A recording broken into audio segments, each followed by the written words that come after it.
សួស្តីអ្នកទាំងអស់គ្នាស្វាគមន៍មកកាន់ Channel Digital Skill Academy នៅក្នុងវីដេអូនេះដែរខ្ញុំចង់បង្ហាញអ្នកទាំងអស់គ្នាអំពី Microsoft Word ណាអូខេខ្ញុំនឹងបង្ហាញអំពីចំណុចនៃការប្រើប្រាស់និងសារៈសំខាន់របស់ Microsoft Word យើងដឹងថានៅតាមក្រុមហ៊ុនធំៗជាផ្សេងការងារបែបការិយាល័យសាលារៀនអីសុទ្ធសឹងតែគេប្រើទៅលើកម្មវិធី Microsoft Word ហ្នឹងហើយថ្ងៃនេះដែរខ្ញុំនឹងណែនាំអ្នកទាំងអស់គ្នាឲ្យស្គាល់ Word កាន់តែច្បាស់ពីចំណុចដំបូងទៅណាពីចំណុចដំបូងទៅហើយនៅចុងវីដេអូអ្នកទាំងអស់គ្នានឹងយល់ថាហេតុអ្វី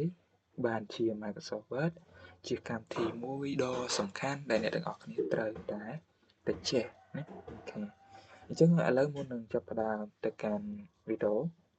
អូតទៀតខ្ញុំសូមឲ្យអ្នកទាំងអស់គ្នាកុំភ្លេចជួយ Subscribe នៅដាក់សញ្ញាកណ្ដឹងមកដើម្បីទទួលបានវីដេអូថ្មីៗរបស់គ្នា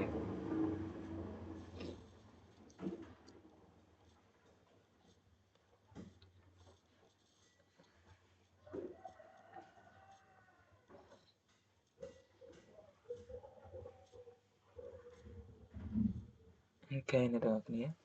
អញ្ចឹងរូបភាពកន្លែងនេះណាគឺជារូបភាពដែលតំណាងទៅឲ្យកម្មវិធី Microsoft Office ទាំងមូលណាអូខេមាន Microsoft PowerPoint Microsoft Word Microsoft Excel អញ្ចឹងថ្ងៃនេះខ្ញុំនឹងផ្ដោតទៅលើតែ Microsoft Word ទេណាអូខេហើយចំពោះពីផ្សេងទៀត Microsoft PowerPoint និង Microsoft Excel ខ្ញុំនឹងមានវីដេអូនៅពេលក្រោយទៀតអូខេឥឡូវយើងចាប់ start ពី Microsoft Word ដំបូងគេទាំងអស់អូខេដំបូងអ្នកទាំងអស់គ្នាត្រូវស្គាល់ថាហេតុតើកម្មវិធី Microsoft Word ហ្នឹងគឺជាអ្វីអូខេតើកម្មវិធី Microsoft Word គឺជាអ្វីអញ្ចឹងយើងហៅថាកម្មវិធី Microsoft Word ឬក៏យើងហៅកាត់ថា MS Word គឺជាកម្មវិធីសម្រាប់វាយអក្សរនិងរៀបចំឯកសារដែលបង្កើតឡើងដោយក្រុមហ៊ុន Microsoft អូខេអញ្ចឹងខ្ញុំឲ្យនិយមន័យវាខ្លីៗកម្មវិធី Microsoft Word ជាកម្មវិធីដែលអនុញ្ញាតឲ្យយើងទាំងអស់គ្នាអ្នកទាំងអស់គ្នាអាចវាយអត្ថបទបានតុបតែងឯកសាររបស់យើងអូខេដាក់បញ្ចូលរូបភាពតារាងឬក៏គំនិតតាមផ្សេងៗមួយទៀតគឺរក្សាទុកនិងបោះពុម្ពឯកសារឧទាហរណ៍ថាការប្រើប្រាស់ប្រចាំថ្ងៃរបស់យើងមានតែលិខិតស្នើសុំប្រភេទ job application អូខេ report ឬក៏ school report ណារបាយការណ៍ផ្សេងៗចឹងទៅតាក់ទងជាមួយនឹង CV ឬក៏ resume របស់យើងឬក៏ លិខិតផ្លូវការឬក៏វិសន្យាការងារផ្សេងៗឬក៏សន្យាផ្សេងៗចឹងទៅអូខេហេតុអ្វីបានជាពួកយើងទាំងអស់គ្នានឹងត្រូវរៀនទៅលើ Microsoft Word អញ្ចឹងខ្ញុំលើកចំណុចទូចៗយកមកបង្ហាញពួកយើងហើយខ្ញុំលំអិតចំណុចទូចៗទាំងអស់គ្នាអូខេទី1គឺសម្រាប់សិស្សនិស្សិតគាត់អាចទៅធ្វើកិច្ចការផ្ទះ homework របស់គាត់ហ្នឹងទៅលើ Microsoft Word ជាពិសេសធ្វើជារបាយការណ៍ធ្វើជា presentation hands on ណាអូខេខ្ញុំហៅថាសម្រាប់សិស្សកលអត់ទេសិស្សកលចុះគាត់ត្រូវចេះទៅលើ Microsoft Microsoft Office ទាំងចំណុចដែលសំខាន់របស់គាត់គឺ Microsoft Word ត្បូងគេ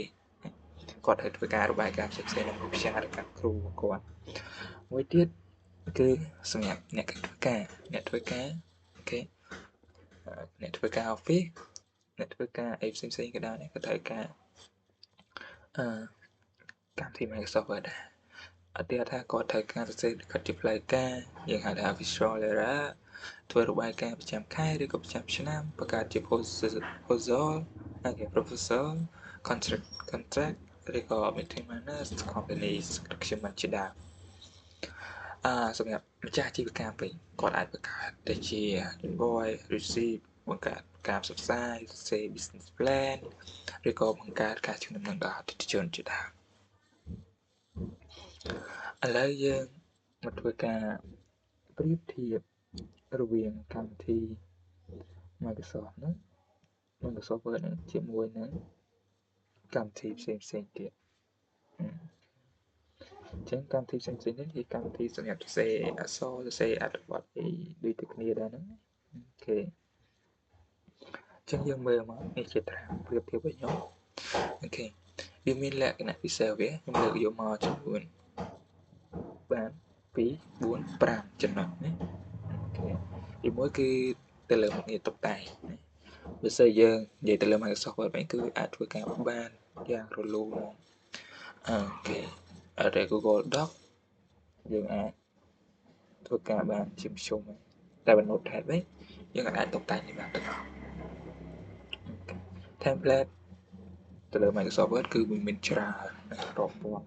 template ដែលយើងអាចយកមកប្រើប្រាស់បានហើយ Google Doc វិញវាតិចតួចផុតដែរអូខេហើយចំពោះ Notepad វិញគឺ Notepad វិញគឺគ្មានតែម្ដងចំពោះ Outline Work ណា Microsoft Word គឺយើងអាចប្រើបានពេញលេញតែម្ដងនៅកន្លែងណាក៏យើងអត់ក៏យើងអាចប្រើបានដែរមិនត្រូវការអ៊ីនធឺណិតទេប៉ុន្តែ Google Doc វិញវាត្រូវការអ៊ីនធឺណិតហើយ Notepad ក៏វាដូចជាមួយនឹង Microsoft Word ដែរប្រើការបានដូចគ្នាចំពោះលក្ខណៈ professional វិញ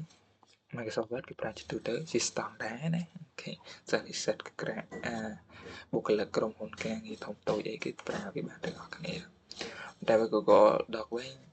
ដូចជាមិនសូវមានប្រមាណទេមានដែរប៉ុន្តែវាតិចតួចវាមិនទូលំទូលាយដូចជាមួយនឹង Microsoft Word ទេហើយ Notepad វិញគេបង្ហាញយើងថាវាមិនមានលក្ខណៈ professional ទេតែអាចយើងយកទៅប្រើប្រាស់ការងារផ្សេងៗបានមួយទៀតគឺទទួលក្នុងការិយាល័យមានន័យថាគេយកអីទៅប្រើប្រាស់ជាគោលធំជាគោលដែលសំខាន់បំផុតនៅក្នុងការិយាល័យគេយក Microsoft បើ Google Doc វិញដូចខាងលើនេះមានតិចតួចក្នុងការវាមិនសូវមានតម្រូវការណាវាមិនមានលក្ខណៈ professional អញ្ចឹងប្រើតិចតួចទេចំពោះ Notepad វិញគឺគេអត់យកទៅប្រើនៅក្នុងការងារការិយាល័យទេអញ្ចឹងមកដល់ចំណុចនេះដែរអ្នកទាំងអស់គ្នាត្រូវដឹងថា Microsoft Word ហ្នឹងយើងប្រើវាលក្ខណៈបែបម៉េច Microsoft Word យើងប្រើបើសិនជាអត់មាន license ទេមានន័យថាយើងប្រើរបស់ Craig វានឹងចាប់ឲ្យយើង Craig ម្ដងហើយម្ដងទៀតប៉ុន្តែបើសិនជាយើងប្រើប្រាស់វាយើងគួរទៅទិញ license វាណាមិនថ្លៃទេណាអ្នកទាំងអស់គ្នាមិនថ្លៃទេពេលដែលអ្នកទាំងអស់គ្នាទិញ computer ឬក៏ទៅបញ្ចូលកម្មវិធីឬក៏អ្នកទាំងអស់គ្នាអាចទិញ key license ពីគេយកមកដាក់បានអូខេអត់ថ្លៃទេយើងគួរតែប្រើរបស់ original ណាអូខេ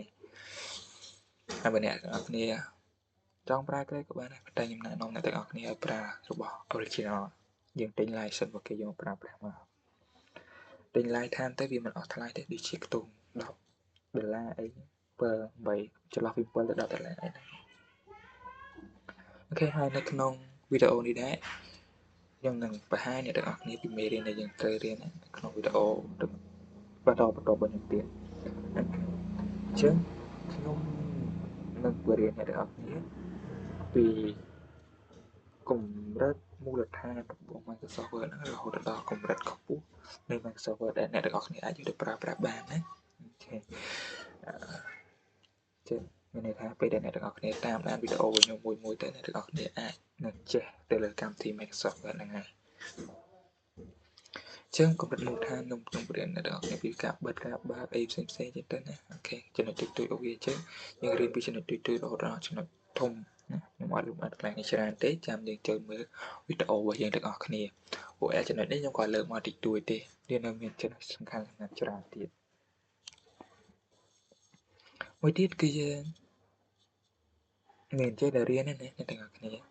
មិនចេះតែមើលវីដេអូចោលទេអញ្ចឹងដើម្បីឲ្យអ្នកទាំងអស់គ្នាទទួលបានអត្ថប្រយោជន៍ពីការមើលវីដេអូនេះខ្ញុំសូមនាំពរឲ្យអ្នកទាំងអស់គ្នាធ្វើតាមអូខេជួយអ្នកទាំងអស់គ្នាធ្វើតាមខ្ញុំណាអូខេអ្នកទាំងអស់គ្នាត្រូវទី1អ្នកទាំងអស់គ្នាត្រូវមើលវីដេអូហ្នឹងតាមលំដាប់លំដោយកុំរំលងមេរៀនពួកអីវាមានការតបភ្ជាប់គ្នាពីមេរៀនមួយទៅមេរៀនមួយវិញទៀតពួកអ្នកទាំងអស់គ្នាពួកយើងទាំងអស់គ្នាត្រូវអនុវត្តភ្លាមបើកកុំព្យូទ័រហើយធ្វើតាមខ្ញុំទាំងអស់គ្នាអូខេយើង practice make perfect របស់វាណាអូខេអញ្ចឹងបើសិនយើងគ្រាន់តែមើលចោលយើងអត់អនុវត្តក៏អត់កើតដែរណាអូខេ Mới biếtខ្ញុំនឹងមានឯកសារខ្លះៗដើម្បីឲ្យអ្នកទាំងអស់គ្នាฝึកហាត់ធ្វើអូខេឯកសារខ្លះៗដើម្បីអ្នកទាំងអស់គ្នាអាចយកទៅฝึកហាត់ធ្វើតែខ្ញុំនឹងដាក់វានៅក្នុង link ខាងក្រោមឬក៏អ្នកទាំងអស់គ្នាអាចចូលទៅកាន់ Telegram Channel របស់ខ្ញុំបានមួយទៀតបើសិនជាអ្នកទាំងអស់គ្នាមើលទៅកន្លែងណាអ្នកទាំងអស់គ្នាអត់យល់អ្នកទាំងអស់គ្នាអត់អីទេអ្នកទាំងអស់គ្នា comment នៅចម្ងល់របស់អ្នកទាំងអស់គ្នានៅខាងក្រោមអូខេខ្ញុំនឹងព្យាយាមឆ្លើយតបទៅអ្នកទាំងអស់គ្នាហើយមួយទៀតចំណុចចុងក្រោយអ្នកទាំងអស់គ្នាសូមនៅចុងមេរៀនខ្ញុំនឹងមានកិច្ចការតូចៗឲ្យអ្នកទាំងអស់គ្នាធ្វើអូខេហើយសូមពេលដែលអ្នកទាំងអស់គ្នាធ្វើហើយជួយ comment លទ្ធផលរបស់អ្នកទាំងអស់គ្នាចែករំលែកលទ្ធផលរបស់អ្នកទាំងអស់គ្នានៅក្នុង comment ផងណាអូខេប្រាប់ខ្ញុំអំពីអ្វីដែលអ្នកទាំងអស់គ្នាអាចទទួលបានពីមេរៀនរបស់ខ្ញុំនៅចំណុចកន្លែងនេះដែរអញ្ចឹងយើងសរុបមកវិញនៅក្នុងវីដេអូនេះយើងស្គាល់ហើយថាកម្មវិធី Microsoft ហ្នឹងគឺជាកម្មវិធីអីគេណាជាកម្មវិធីដែលសំខាន់សម្រាប់ការងារទាក់ទងជាមួយនឹងឯកសារអីគេទៀតឯកសារហើយវាចាំបាច់សម្រាប់អីគេសិស្សនិស្សិតឬក៏អ្នកធ្វើការឬក៏អាជីវកម្មផ្សេងៗអូខេហើយខ្ញុំនឹងបរិញ្ញាអ្នកទាំងអស់គ្នាពីចំណុចចាប់ផ្ដើមដំបូងបំផុតរហូតដល់អ្នកទាំងអស់គ្នាអាចប្រើប្រាស់បានអរគុណអ្នកទាំងអស់គ្នានៅវីដេអូបន្ទាប់យើងនឹងរៀនទាក់ទងជាមួយនឹងការបើកកាត់បិទ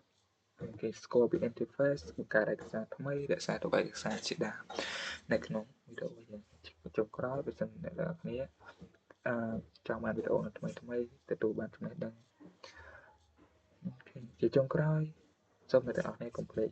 subscribe channel មួយនេះផងដើម្បីទទួលបានមេរៀនថ្មីទៀតពីខ្ញុំហើយចុច like បើសិនជាអ្នកទាំងអស់គ្នាចូលចិត្តហើយបើសិនជាអ្នកទាំងអស់គ្នាគាត់ថាមិត្តភក្តិរបស់គ្នាត្រូវការសូមជួយ share បន្តឲ្យគាត់ផងហើយ comment ប្រាប់ខ្ញុំនៅមេរៀនណាមួយដែលអ្នកទាំងអស់គ្នាចង់រៀនជួបគ្នាវីដេអូបន្តសូមអរគុណ